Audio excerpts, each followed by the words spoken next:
Bon, après, Lucien, il s'est marié, il a eu des enfants. Ils sont restés toujours, une grande amitié est restée entre eux. Et c'est une des personnes, je crois, que Dalida a aimé le plus. Vraiment. Je pense que Lucien Maurice et Dalida, c'est un amour indestructible. Alors, lorsque Lucien Maurice se donne la mort en 1970, Dalida est sous le choc.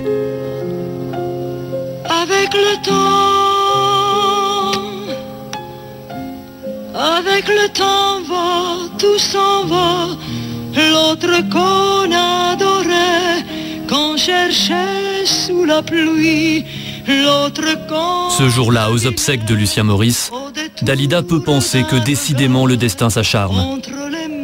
Il est le deuxième homme de sa vie à avoir décidé de partir.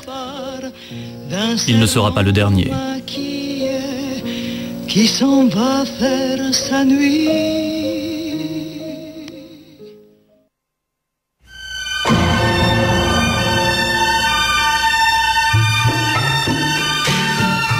Nous sommes au milieu des années 70 et Dalida pense enfin avoir trouvé la sérénité et le bonheur. Et ce grâce au nouvel homme de sa vie. Il s'appelle Richard Chanfray, un playboy déjanté et un peu affabulateur. Seulement comme Luigi et comme Lucien, Richard Chanfray va connaître un sort tragique.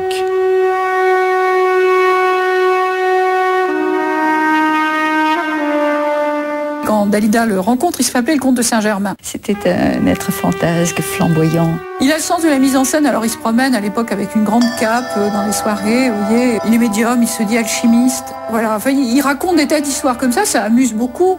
Il va aussi savoir amuser Dalida, qui a beaucoup besoin d'être amusée.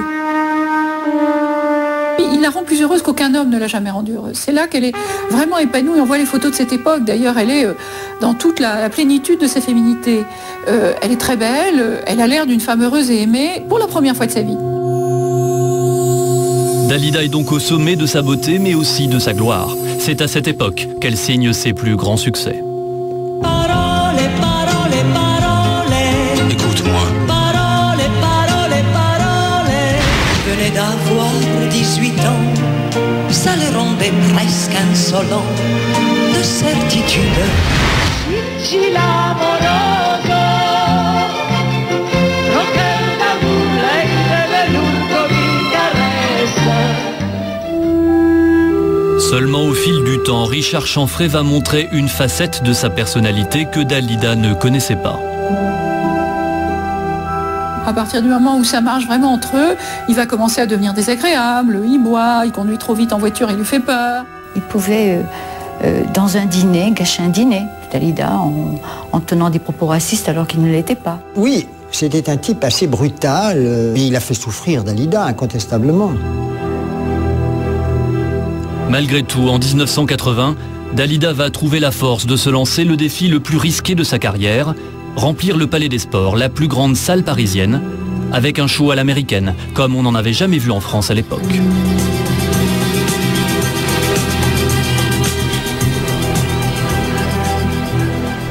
C'était beaucoup de travail, elle a beaucoup travaillé.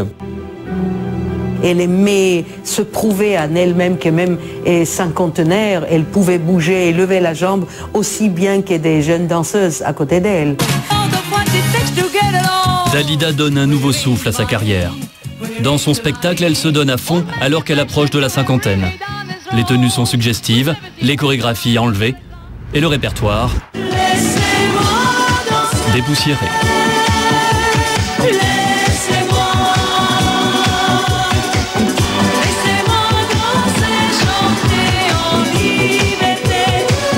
Dalida, elle a réussi sa conversion une fois de plus après avoir traversé le twist, le jerk, les chanteurs rive gauche des années 70. Là, elle arrive à se positionner au milieu de tous les jeunes qui font du disco et ça, c'est super fort quand même.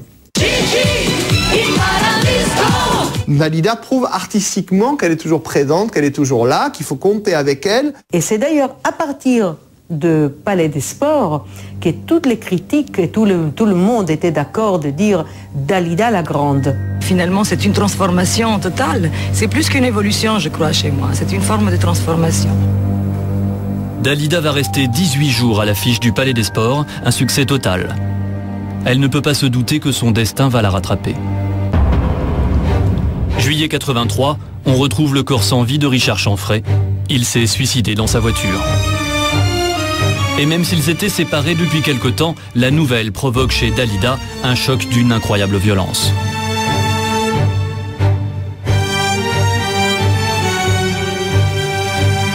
Après Lucien, après Luigi, après le troisième homme de sa vie qui se fout en l'air, évidemment, même si j'étais séparé, ça lui a foutu un grand coup. Avec cette mort, elle est tombée. Il y a des morceaux qui sont tombés. Au cours d'une soirée comme ça, très déprimée, elle me dit quand même, je me demande si je ne suis pas maudite, parce que tous les hommes finalement qui m'ont aimé finissent par se suicider. Dalida se croit maudite. Désormais, elle est psychologiquement fragile. D'autant qu'après ses amours, ce sont ses amitiés qui vont lui porter malheur. Et notamment, Dalida craque. Elle choisit le silence et l'exil. Elle part en tournée à l'étranger et disparaît totalement des plateaux de télévision pendant plus d'une année.